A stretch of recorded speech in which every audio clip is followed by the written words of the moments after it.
Big tax updates in 2025 are reshaping how business owners can plan and invest in Canada. If you're looking to minimize taxes, protect your cash flow, and keep more to invest in your business, this video is for you. I'll go over 5 key changes in 2025 that will impact your business, starting with number 1, capital gains tax for business owners. 2025 is Canada's first full year to have the new capital gains tax structure for corporations, increasing the inclusion rate from 50% to 66.67%, or 2/3. This means that a larger portion of a corporation's capital gains is now subject to taxation, which will impact your after-tax profits, investment decisions, and financial planning. And here's how it works. Picture ABC Corp, which is a Canadian corporation which owns an investment property that has appreciated significantly in value. Now in 2025, the company decides to sell this property for a capital gain of $200,000. Here's how the tax implications compare. Under the old rules, 50% of the capital gains, or $100,000, would have been included in the taxable income. Now say their corporate tax rate is 10% to keep things simple, the total tax owed would be $10,000. Now under the 2025 rules, which is 2/3 or 66.67% of the capital gains,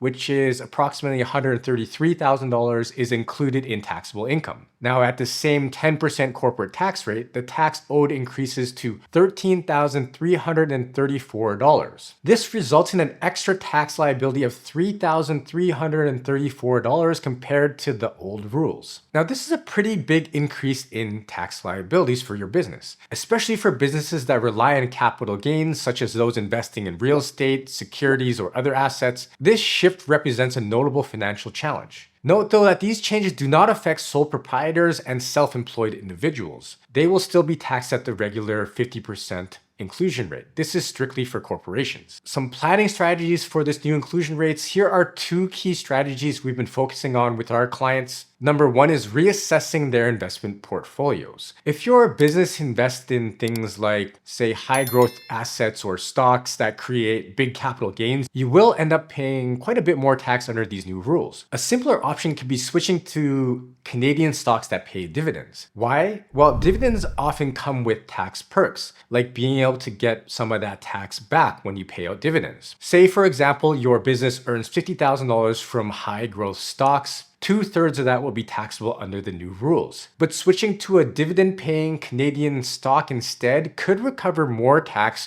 through a mechanism called refundable dividend tax on hand, or the RDTOH. It's best to do some careful planning and analysis before implementing this strategy though, which is where we've been spending a lot of time with our clients on. The second strategy is to contribute to an individual pension plan, or an IPP. IPPs offer a tax-efficient retirement planning tool for business owners. Contributions are tax deductible from corporate income, which can help offset taxable gains. This strategy not only reduces immediate tax liabilities, but also builds a solid retirement fund. It's very similar to having an RSP for your corporation, but it comes with even higher limits and flexibility for succession planning. Both of these methods require very careful planning, and if you want to learn more about these 2 strategies, check out our business services page on our website to see how we can help. Second big change is the CPP 2025 enhancement and contribution updates. The CPP enhancements bring significant changes for business owners with increased contribution thresholds that will impact payroll costs and cash flows. These updates maintain 2 levels of contributions, your regular CPP up to the YMPE and CPP 2 up to YAMPE. And for business owners, you'll likely have to pay this out for your employees. For 2025, the YMPE has increased to $71,300, up from $69,700 in 2024. And the YAMPE, which determines the range for CPP2, has risen to $81,200, up from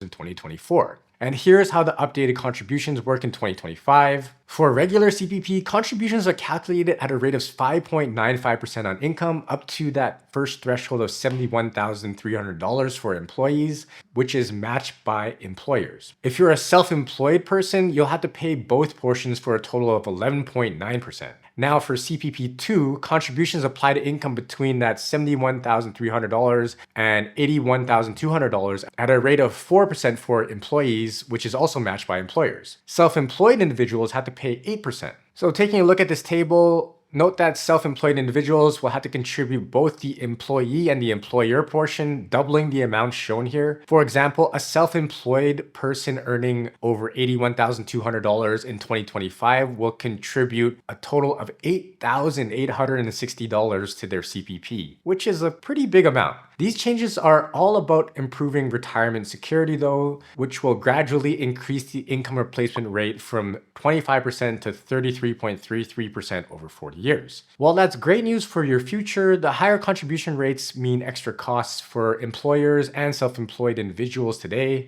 If you have multiple employees, these increases can have a very noticeable impact on payroll expenses and cash flows. That's why having a solid financial plan is so important. Small businesses might need to adjust their budgets to account for higher payroll costs or explore smarter, tax-efficient ways to compensate employees and reduce their financial strain. If you're looking for more insights on how these CPP enhancement and changes could affect your business, check out my other video on this where I dive way deeper into the details. Number 3 is the lifetime capital gains exemption, or the LCGE. Now for some good news, in 2025, the LCGE limit has increased to 1.25 million, up from about $1 million in 2024. This allows individuals to shield a portion of capital gains from taxation when selling qualified small business corporation shares. For example, if you sell a qualified small business for 1.25 million in 2025, you could potentially exempt the entire capital gains from your individual tax, depending on your remaining LCGE limit. Here's a pro tip. The LCGE is available to each individual shareholder. This means that if multiple shareholders sell their shares, each can claim the exemption on their portion of the gains. This strategy can significantly reduce the overall tax burden, and we've successfully helped many clients leverage it for optimal tax efficiency. The fourth big change is the Canadian Entrepreneurs Incentive, or the CEI. The CEI provides tax relief for business owners by reducing the capital gains inclusion rate to 1/3 or 33.33% on a lifetime maximum of $2 million in eligible capital gains. This incentive is being phased in gradually, with the limit increasing by $400,000 annually, receiving the full $2 million cap by 2029. Now here's an example. A small business owner with a $100,000 taxable capital gain would only include $33,300 in taxable income under the CEI, compared to $66,700 without it. So while the CEI reduces the inclusion rate, it doesn't address investment income taxation, which remains subject to regular corporate tax rates. For many business owners, the previously mentioned lifetime capital gains exemption, or the LCGE, remains a more effective tool because it offers a complete exemption for eligible capital gains, especially when multiple shareholders are involved, as mentioned earlier. But by strategically allocating gains across shareholders, you can maximize the benefits of the LCGE and reduce tax liabilities without relying solely on the CEI. This is a very nuanced area of tax planning, and combining strategies like the CEI and LCGE can be powerful if implemented correctly. Next big change is the electronic filing requirements. Starting in 2025, new CRA rules require businesses filing 6 or more information returns, such as T4s or T5s, to file electronically. Corporations with over $1 million in revenue must also submit T2 returns online. And while this may not impact more established businesses already filing electronically, smaller businesses or those still using manual methods will need to adjust. So make sure you sign up for a My Business account today if you don't already have one. And here's a bonus change, which is credit card transaction fee reductions. Now this one isn't about taxes, but it's great news for business owners. Starting October 19th of 2024, Canadian small business owners will see credit card transaction fees drop by up to 27% under new agreements with Visa and MasterCard. This initiative, expected to save eligible businesses around $1 billion over 5 years, has significantly reduced operational costs tied to credit card payments. More than 90% of credit card accepting businesses will qualify for reduced fees, and in-store transaction rates will drop to an annual average of 0.95%, while online transactions will see up to a 7% reduction. And to qualify, businesses must meet annual sales thresholds, which is under $300,000 for Visa and under $175,000 for MasterCard. It's great to see the government of Canada getting something right for once. And running your business while staying on top of tax changes can be quite overwhelming because you probably just don't have enough time, but realize you don't have to do it alone. At Blueprint Financial, we specialize in helping business owners like you simplify the process, minimize taxes, and maximize growth. Visit our website to book a free consultation today, and don't forget to like and subscribe for more expert tips for your business success.